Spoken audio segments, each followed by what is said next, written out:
Hey, how you all doing? We are back. We are back. Third time's the charm. Hello, hello, hello. There you go. It's your favorite godson, Keith, aka. Nah, we ain't gonna do that. But yeah, this is Mr. Keith Chillton, and we got Teacher Bay, right? Teacher Bay. Teacher Bay right next to me, the Mrs. Michelle Chilton. Mrs. Michelle Chilton. Wait, why am I Teacher Bay? Because you Teacher Bay. Oh, I look like Teacher Bay today. Nah, that's just how you doing. I'm gonna Okay. start keeping that going through the household. Just Teacher Bay. Okay. Actually, is it Miss or Mrs.? Did I say They that call right? me Miss Michelle. Right, but is this like it's I am Mrs. it's but Mrs. yeah, right? but the Okay. kids call me Miss. Yeah, I'm like, wait a minute. Uh-huh. Yeah, they do say that. Yeah. Okay. So third time's a charm episode. Just want to bring another positive outlook on marriage and relationships and talk about togetherness and things like that. Maybe the next time when we come, me and Michelle will have a boxing match so y'all can see how We really get down. so you can see how how I do a 1-2 on them. how the conflict is resolved. No fists needed, but how conflict is really resolved in the household because it get intense. But we're gonna keep it light today. No, let's get into it. I got something I've been waiting. This is cool. Let's do it. The next one. So for today, talking to a couple people throughout the month, really, because it's been a month now, but talking to a couple people throughout the month, their input or the things that they were asking about was, as far as marriage go, was more so from like a starter frame. What happens in the beginning? Like, Okay. how do you kind of get through that beginning? So, if we go to the front of the line and just start with just say I do. Let's Okay. say that. So what does that mean? Because I think a lot of folks are missing when you say you do, it's not I don't, and it's not I already did. It's do like an arrow in motion. Okay. So what is that? What do you think that means to you? What was going through your mind when you said I do? I remember that day at the I didn't. courthouse. When I said I do, I don't think I knew really what I was getting into. Mm-hmm. Yeah. So if I had to give anybody some advice, I'd probably say talk with someone who's been married for some years before. Someone that you trust and someone that has somewhat of a healthy, good relationship from you looking from the outside in, and ask them what I do really means, because I feel like I had a thought in my head where, okay, I do, but if it doesn't work out, I don't. Or if yeah, I can say Wait a I minute. do. No, I mean, if I'm being honest, No, you I'm saying, asked where did you me. get that from? A movie or something? That sound No, like a movie line. no, I gotta wait with words too. Oh, okay. All right. Good. But no, if I'm being real honest, I didn't know what I was getting into. I really didn't. And immediately when you asked, are we talking about asking, or are we talking about at the I'm talking about at the courthouse. I think courthouse? even before then, when Well, the we man had is gonna get down on his one knee, at least I got down on one knee. I don't know what they doing nowadays. 'Cause I see women getting down on one knee too. yeah. Which is kind of crazy. But hey, everybody everybody want the crown. I guess Yeah. it is what it is. But I want to say, well, I guess from both points, when I got down on one knee and we were in St. Louis, we was underneath the arch and we was outside in front of whoever was walking past, and I asked you and you said yes. Do you know what you were saying yes to? No, I didn't. I Right. didn't. But that's when I called. I made a call to my mom. Hey, mom, can I fall in love over time? Like, I don't feel butterflies, but can this grow? Can I grow in love? And she said, yeah, absolutely. So then I knew I'd be okay. Um, Don't take that as she wasn't on your boy, that No, she just didn't have I butterflies. no, I liked you, but I believe that I had an unhealthy idea of what relationship looked like at that time. Mhm. From previous experiences, I felt like butterflies meant I was in love. Like that person, I would get flutters, and that lust and all of those things were love to me, or signs of love to me. And the Mhm. reality was that I didn't get those things from you like I like previously. Hold on, Okay? hold on, Listen, hold don't on. keep cutting me off. Uh, Let me Hold clear it on. up. There was lust. It It was was there. I don't want nobody to get this twisted. don't be talking for me now. No, I'm not trying to talk for you. I'm talking for me. There was lust involved, and I felt it from her. Right. But there was I only looked for I feel like I looked for the wrong things when it came to relationships prior to you. Hmm. And so when I got with you, you were showing all these great attributes like the commitment and the really showing up for me, but I wasn't used to that. Right. Hmm. And when you're not used to something, it may not feel, you may not be comfortable in those feelings. Hmm. Right. So that's what I mean when I say there was some confusion and some growth that needed to happen with me to be with you, Hmm. right? Or even to understand what I do really meant. And it wasn't about um the dramas that I was used to dealing with previous people. You didn't bring those kinds of things. So I had to be comfortable in the, I don't want to say boring, or the calmness that I never got from anywhere where else. I had to be Hmm. okay with calm. With peaceful, healthy. Peaceful, more Yeah, healthy you know, love. Yeah. and obviously, especially in our community, there is an oversaturation of toxicity and drama feels good, and everyone's very comfortable in that and not Right. changing. And oh yeah, I know, I love scars because I know what they look like and feel like, but something healthy, I don't want to love and lose it, you know. So Exactly. So no, I when you proposed, my question was that it was, can I grow? Can this grow? And when she said yes, okay, I'm all in then, right? But then when we actually went ahead and got married, mhm, at the yo, altar, did it at the change? Did altar, that yes to the I do, was you still in the same, I I guess, was bracket, or did it change? I was still there, but I think I was more ready at that point mentally, but I had just had a baby. We just We had the just, yeah, baby. and then we had therapy at the We same time, had so therapy, there's a so we little have been maturing. working. But having a child with you really opened me up to see more of your great attributes that I loved. Um and just your interaction and just your care for the situation, because we went through a heavy situation with our first baby Mhm, being premature. um your reaction and the way you carried yourself, the way that you took care of me in the hospital and making sure everything was okay, all of those things furthered my feelings. So I was steadily growing over time.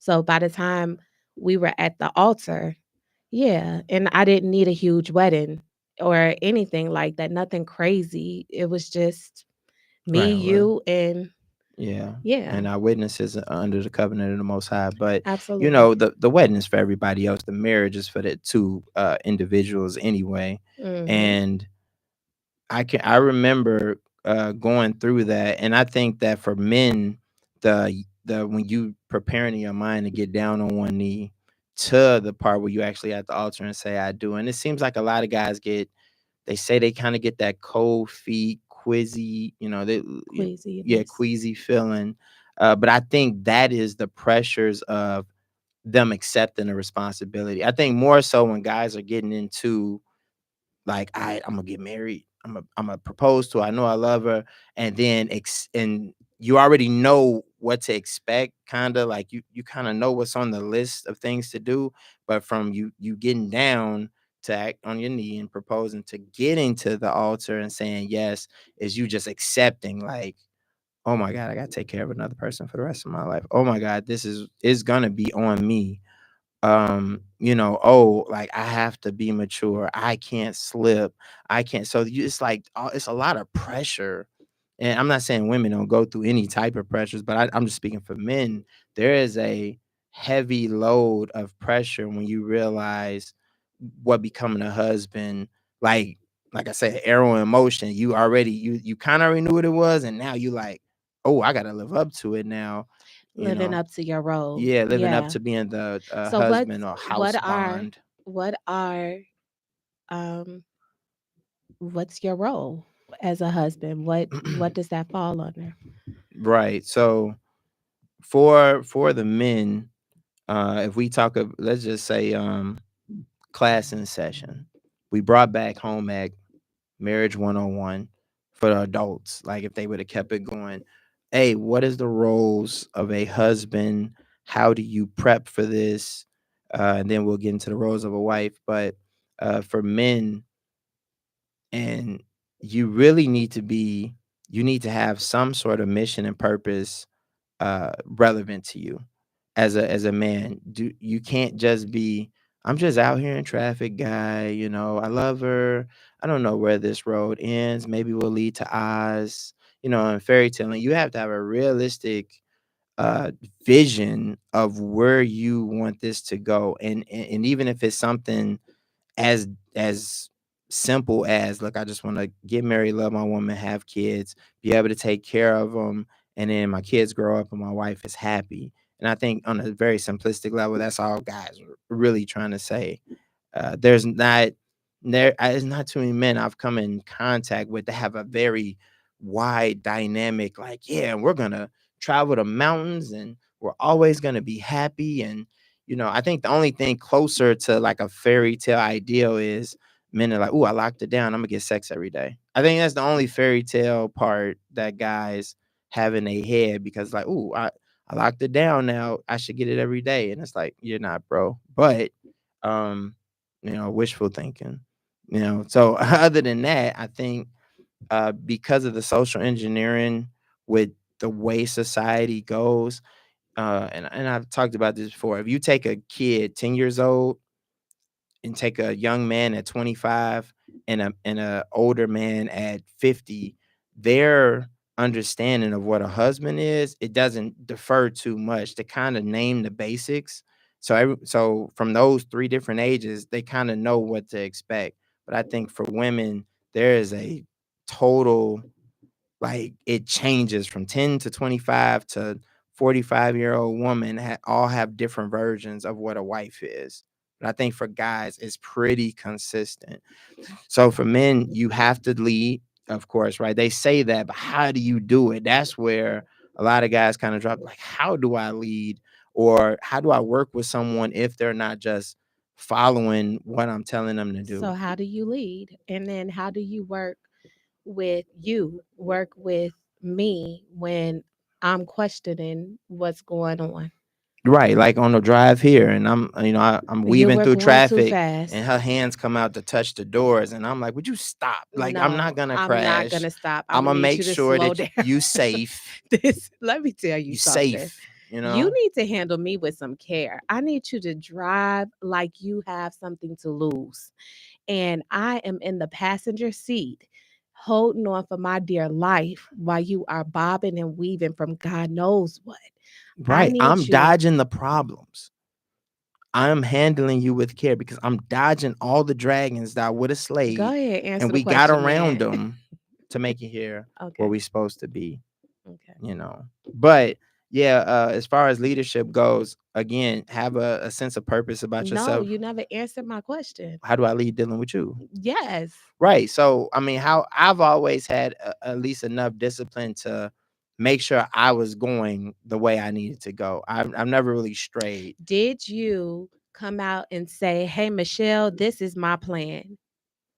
Or did you have to learn how to say that? Yeah, I had to learn how to say that because obviously plans change, and to some extent, I'm still kind of figuring out as I go, especially when no guidance from my senior, Right. so I had to kind of figure that out Mm. along the way. But it would be nice.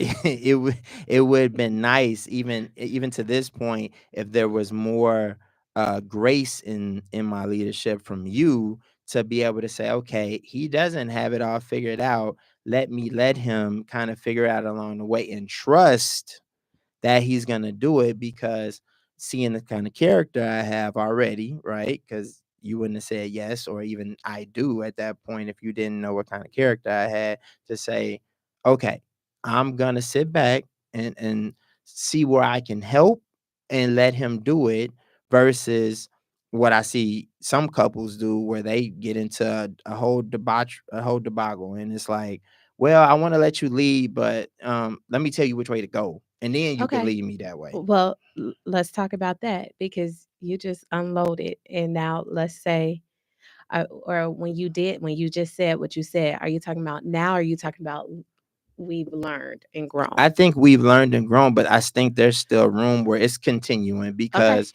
the paths change a little bit every time a kid gets, a child is added into our lives, and uh, through the changing of what fulfillment we want to get along the way, whether it's where you're trying to, tailor your gifts to working and things like that, or even me with the hand of cards I'm always dealing, trying to figure out which gift I want to stick with, like this is it, kind of thing. So I think those things change. Obviously, a lot of communication, is supposed to be Do there. you feel like we communicate well? I think we communicate fairly well. Um, there's obviously some room for growth there. You On which know, side? both sides. Hold on, I know what you mean, which side? It's on both sides, but I think some I of was that. just asking. I just wanted to see if you was aiming that toward me or is it on you too, baby? No, I mean, it's obviously on both of us because it's reflective. Right. Now, I think part of that problem with the communicating, let's just say if everyone calls and asks for permission or whatever, I think there's a line, and guys are trying to figure out hot and cold on that line. Okay, leading, I'm not asking you for permission, I'm leading it, but then there is some shifting sand of that line where it's like, okay, but I need to check in and kind of make sure she's on page with Well, where we're going, yeah, you kind of do. thing. And I mean, no, you tend or a lot of times you'll make those decisions and there won't be the communication like when did you decide that? Or wait a minute, I was completely against this. Why in the world would you go ahead and follow? I was completely against it versus let's find a middle ground here. Or let me explain to you why I'm going to do it anyway. Like, I'm going to make this decision. I know you're not in agreement with it, but I got to do it anyway. You just get silent on me. No, You no, be I'm like, I'm I'm gonna listening to boom, you. boom. And I be like, wait, explosion here. Wait a minute. No, and that's why I say it's a hot, cold line to like really figure that out, because then at the same time, there's times where you like, okay, I'm glad you did that, because how much time it would take to go over all the 15, 20 possibilities I didn't already calculated in my mind, to explain some things to you that you don't probably even care about. You know what I'm saying? So then it'd be like, why am I taking all that time when you know, I can just make the decision, we go here and it's gonna work out, because your best interest is always in my mind. And when I say your best interest, I mean cohesively, you, me, and the family. Sometimes you're not gonna get No, your way. well, no, sometimes I'm not, but I have come to the conclusion that sometimes in your decision making, we're gonna take a hit, and I just have to be okay with that, right? Because you're not going to get it 100% all the time. Now, that's no shot to you. Nah, I don't That's just care. the reality of all relationships. Your spouse not gonna get it right all the time. So you have to be okay with that learning curve that we talked about at the beginning of the grace that you're supposed to allow um the next person. So No, I think that we've come a long way from where we were in the beginning, but that was something that we had to jump on, you know. And now at this point, you're right. I don't care to hear some of the stuff because you got it. You're gonna do you.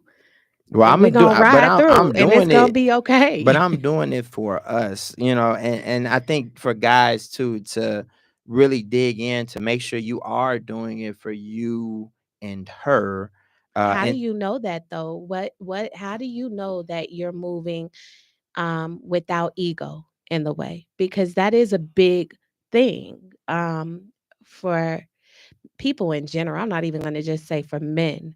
People in general, ego drives a lot of decision making. How do you know that you're doing it for our union versus to feed your ego? well, and that comes down to there's there's a risk involved, calculated risk, if you will, if you're a wise guy, in every decision that you're making. And yeah, if we got to take the hit, we both got to eat it, but it's going to fall more so on my side because if it fails, I'm already thinking how to fix it. And I don't put that burden on you. And I think guys who are doing it in a wise way, they don't try to put that burden on their woman. It's okay, I'm leading. If we slip and fall somehow, I'll figure it out, because I think guys learn that early on of being single. Like, nobody's coming to help you, save you. There's not many social programs to help you. You don't really get the societal empathy for men like Yeah, that. but you do. You married a help me. So you actually do have someone to help you when you've fallen and to kind of support or whatever. So I think that we as women, we feel like that backbone for you when you did fall. Um it, and that may be Yeah, but well, what part of being a helpmeet is understood at that part? Because I think that was a question I asked a couple. Are you a partner or a helpmeet? When I was asking a few women this, and some women demonstrated they're more of a partner, meaning they want to bear 50% of the load in equality. But we should more so do it in equity because it ain't gonna be equal at the end of the day, regardless. And I think that if you don't have a healthy understanding of what a helpmeet is, at least a woman doesn't, then there will be some misguidedness in how do you be that backbone when a lot of times a guy just wants you to speak on his behalf, stay positive with him because he's doubting himself, he's doubting which way to go. And if you can affirm him on a spiritual level and just with his ego, he'll go out and do it. I don't need, if we fall and the money short, it's not that I need you to go get a bag. I just need you to help reaffirm me to go get the bag or a bigger bag. well, I'm glad that you said that because that's not how I've thought Mhm. at all. I've thought, I mean, and not that I felt like I've had to work, but I do feel like my money contributes, Yeah, right? I So mean, it does. and it helps. So I and at this point I've never felt like um because we just put it in a pot. Whatever comes, right? It's just, and the money is in a pot and it goes to whatever, right? Whatever needs it needs to go to. Um but I've never felt like, oh, I just need to push him to go out and make more money. I almost feel like that would be putting you in harm, pushing you to do even more after UPS and after all your other endeavors. To push you to do even more, I think would burn you out. It depends on how you push, and I wouldn't say I wouldn't tell any I wouldn't say for women to necessarily use the word push, like I'm pushing him, but it's more gracefully affirming him where it's like, babe, don't worry, we can make do. What do you need from me to do? You just need me to, okay, I'll shorten up this and here with the groceries, or um, whatever, like through subtlety, whatever way that could be. Like I say, it's more of a spiritual and maybe more emotionally connected to his ego. And this where everybody said stroke his ego. A man will go out and do it if the woman is feeding and or catering to his ego. We're already designed to go do that. So even if you don't say go get a bigger bag, but babe, I believe in you. I know you can do it. You're so strong. And can't nobody stop you. This and that. You say something. He gonna get up. He gonna. Sit down. I'm just saying. He gonna get up and be like, "Yo, I'm ready. I'm replenished now. I'll go do it, whatever it is." And I think that's a missing note. But that, again, that's more for women on that help me versus partner thing. Okay. But yeah, the leadership aspect, patience, because I see a lot of guys kind of the testosterone, you ready to go rumble and things like that. But for a man to kind of sit back in your thoughts, a wise man opened his eyes and closed his mouth. Just sit back for a second, you know, control the aggression where you can be more strategic and methodical in your approach as a man. I think that goes a way longer way, a way further way than that quick emotional explodes, because it comes off immature. And guys, you should be able to emotionally regulate yourself, because we don't have the same uh well, we do have some of the same chemical makeup as women, but we don't have the same spiritual attacks weaning on us as women do. So you should be able to regulate yourself, because that's how you're designed. Because guess who we also have to help regulate. Can you dive deeper into the spiritual attacks that you just talked about? Well, Because saying that, where do you get this from?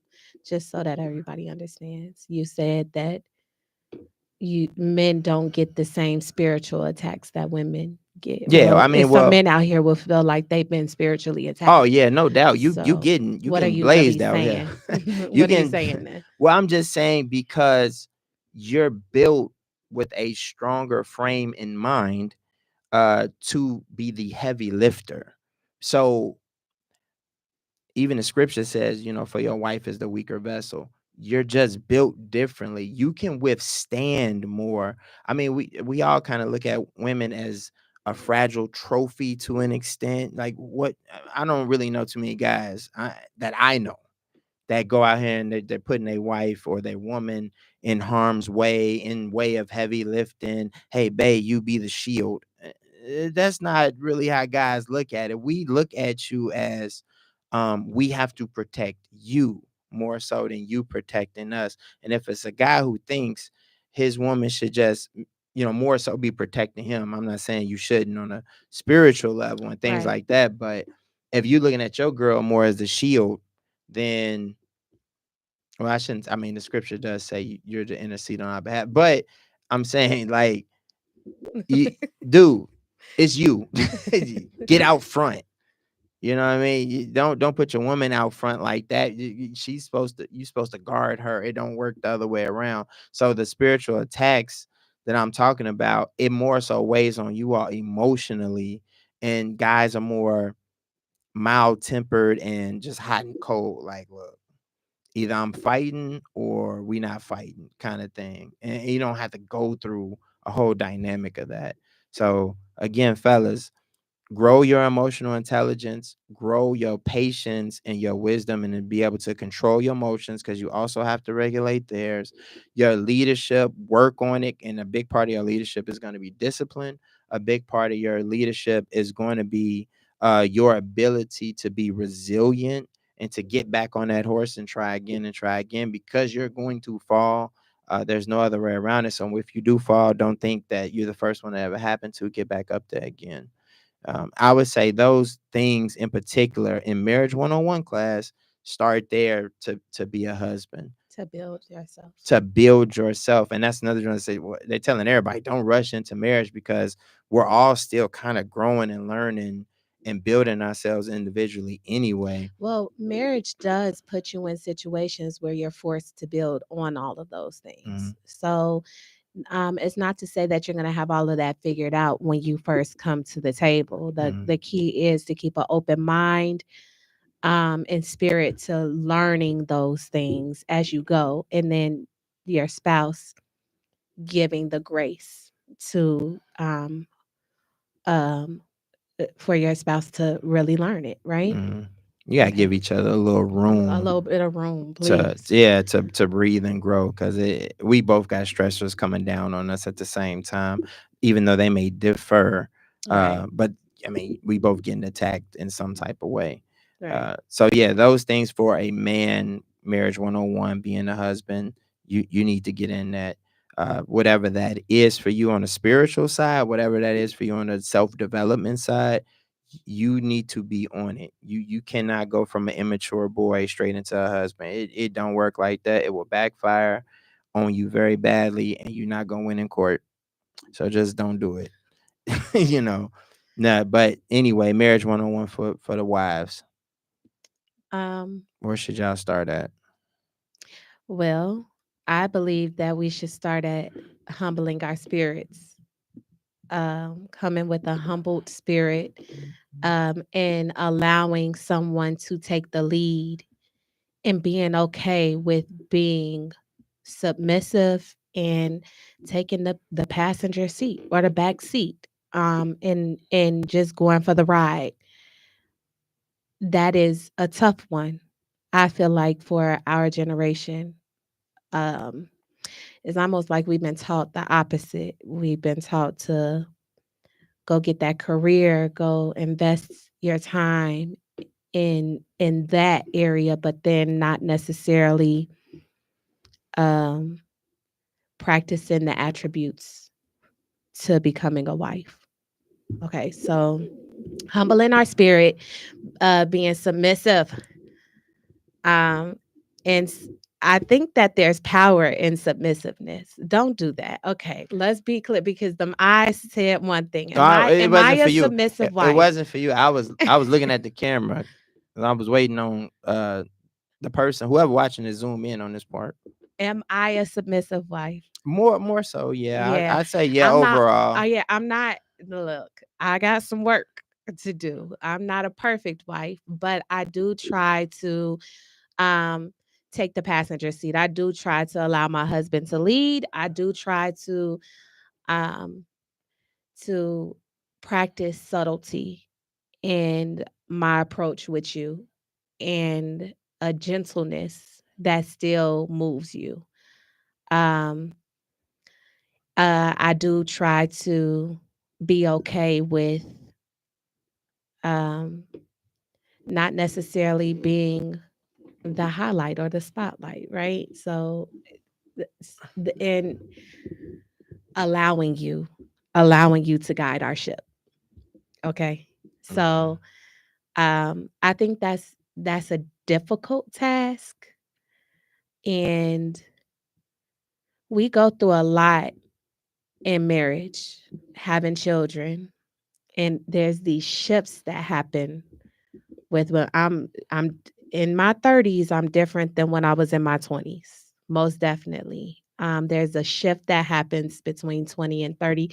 And then I'm sure if I talk to a 40 or 50-year-old, they'll tell me another shift happens.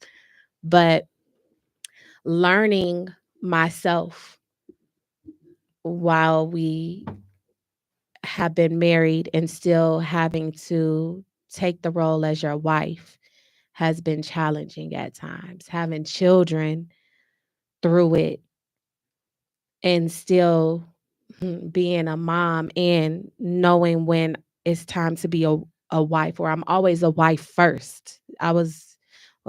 Technically I was a mom first before I was a wife. Mhm. But the the It was a the fiance before that. right, the foundation of all of what we built is our marriage, right? So making sure that I put that first and juggling it all is a task, a You hard remember one. what I told you that day? You What? ain't like that either. When What? I told you, how you place yourself, and I was like, "Oh yeah, well, you're a mom first, I didn't like the way that sound. a teacher second, a wife third." He said I'm a mom first, teacher second, wife third.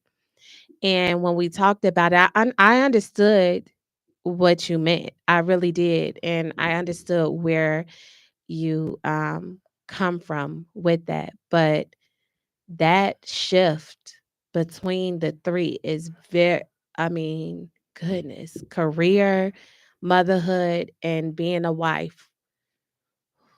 Who got time to do all of these things? It's a lot. It's a lot. So I think wife and motherhood is already big. And then you throw a career on top of it and trying to find balance so that your husband still feels like you're present for him, that you can affirm him the way you want to be affirmed. You can stroke that ego the way that he needs you to stroke his ego, things like that. That is difficult.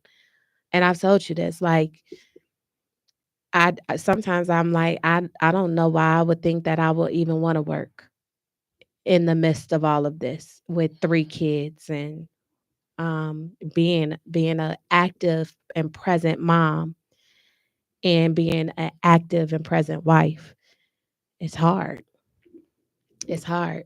Well, you know what? When the scripture even talks about, uh, I must decrease so he may increase. I thought about that from a marriage standpoint. There are certain times where we have to tune down a little bit for our partner to be elevated in certain categories. So I see what you're saying by taking the back seat, or maybe the career has to go on hold, and to push the marriage higher, Yeah. and things like that. And for you all, I think there's more of a shift for women. I agree with that, because for men it's pretty consistent. For us, it's like no matter what, as a no matter what, as a man. And I think, again, this is why it's consistent. 10-year-old, 25 to 45-year-old, you know what you got to do. It don't really change. I'm not saying there are guys who all guys don't juggle it well at all, but I think it's very consistent when guys know what they're supposed to do. And there's not a shift in that. It's like, I know I have to provide. I know I have to protect. There's nothing changing with those two aspects. And I think we talked about the complement to that for women, for men's provision and protection, It uh, would be my would nurturing. be your nurturing. And what do we say? It was nurturing is the complement. And was it submission? I think it was nurturing and It was submission. nurturing and something I think it else. was But nurturing and submission was the yeah. complement to that. But notice they complement each other. It's not equal, it's equitable. It complements, and it cohesively fits into a neat puzzle. And I think that's where it's getting missed at. Well, you know what? Deacon at church said something one, and this was a long time ago. We were at a service, and he said, it's times where you all are just sitting on a couch, but your mind is rolling through how things are in to the outside world, or to us, we can walk by and we're like, he just sitting on the couch watching TV, just chilling, and I'm over here. I got laundry and I gotta cook and I got this and this and this and this to do. But in all actuality, the mental toll of life is going on in your head and it never cuts off. And I thought that was something to really consider when we think that our spouse isn't putting forth the same efforts that we're putting forth.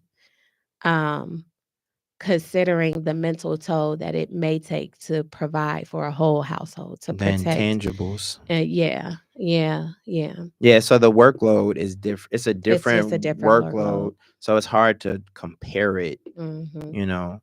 But even to go back, like you say, marriage 101 for women, you Okay. said, So submissiveness would be one, or come in with a humble spirit. So which will roll into. submissiveness, Hmm. and then nurturing.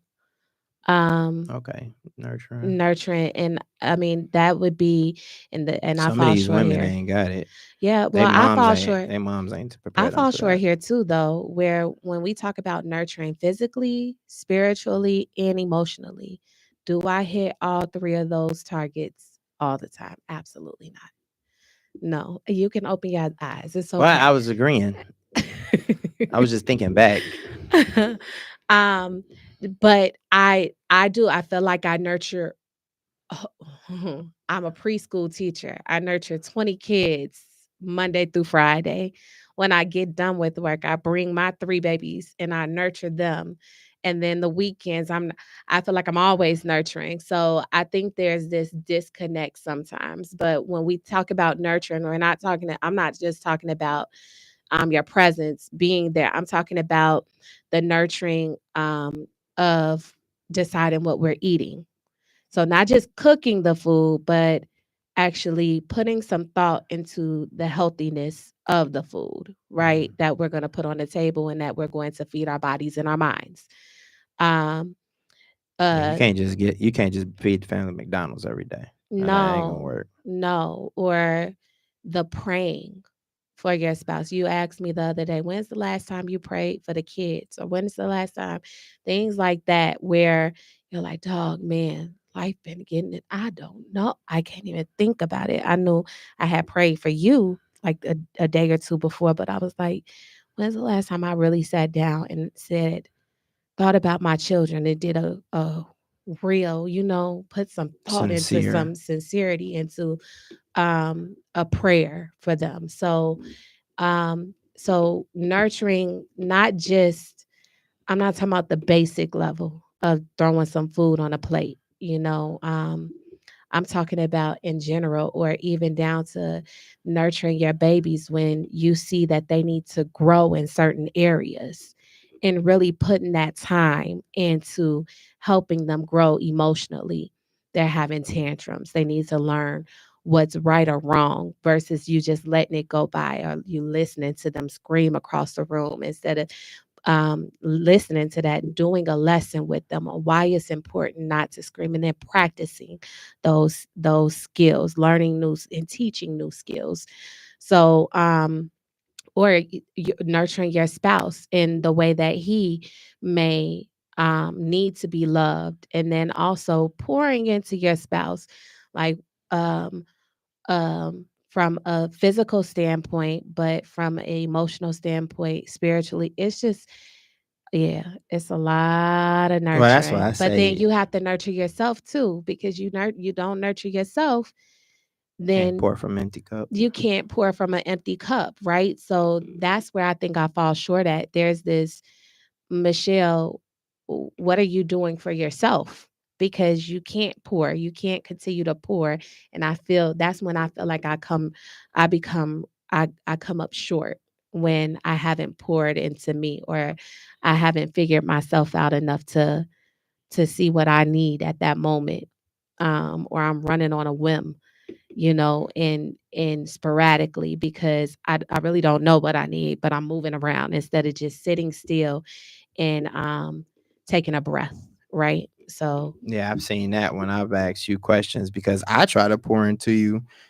And sometimes I feel like even what I'm trying to pour, it just ain't what you're looking for. So, mm, tonight you want some tea and I'm getting Kool-Aid, or, maybe now I'm getting you that Coke Zero that you may want, but you wanted the Coke Zero, but now you want Hennessy in it. And I just can't go find the Hennessy at this time. So, don't throw the I mean, I Hennessy ain't out saying there like like like that. you drink like that, but I'm just analogies, and I think that's what it is. It's more so when it comes to pouring into you, because I try to make sure I am pouring in some way or the other, but that affirming you more so are missing from From yourself, myself. So not that leads me. into the next thing, the accountability. So I would say that that's a big thing if you're going to go into any relationship. And this goes from marriage to your relationship with friends, to children, to your work relationships.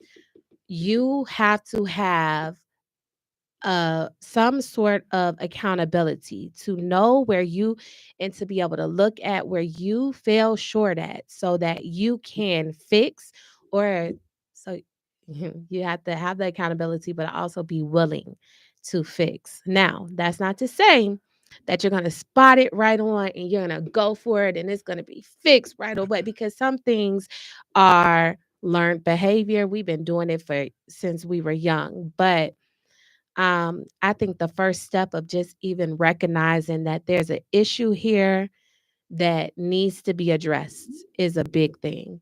Self-awareness is sexy. Being a wife. Yeah. Yeah. Yeah, be confident. Be confident in your ability to, do it. I definitely say that for you or for anybody. If you start getting into, uh, what do you call it? A collective of thoughts that are just downhill.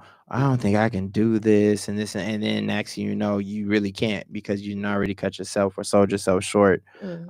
on your abilities to do so. Yeah, so we both need confidence in ourselves to carry it out. Carry out the day to day. Right. Right. Um, and maybe lastly, my point would be self-love. Mhm. So I'm going through that now where I bought a journal, right? It's a gratitude journal. And Keith is like, why you buy another journal, Michelle? You got 20 journals. There are What you journals need all through the with another house. And journal. And listen, this it's one is not for enough paper. this one is for gratitude. and it's a guided journal. So I was like, oh, this is good. I caught it on sale, $3 journal. You win it, right? But I opened it up and I started writing in it last night, right? Because I know something is off right now with me in general. Like I am it's an imbalance going on. I'm trying to figure it all out and it can be rough, right? But I got this journal and I'm writing in it. And it's a part that I come across where it's like, what are you grateful for? And I'm like, oh, I'm grateful for my husband who has so much patience. I'm grateful for my children who are healthy and happy. I'm grateful for, and it's like 5 lines. And then I move on to, what do you love about yourself? And my mind goes blank.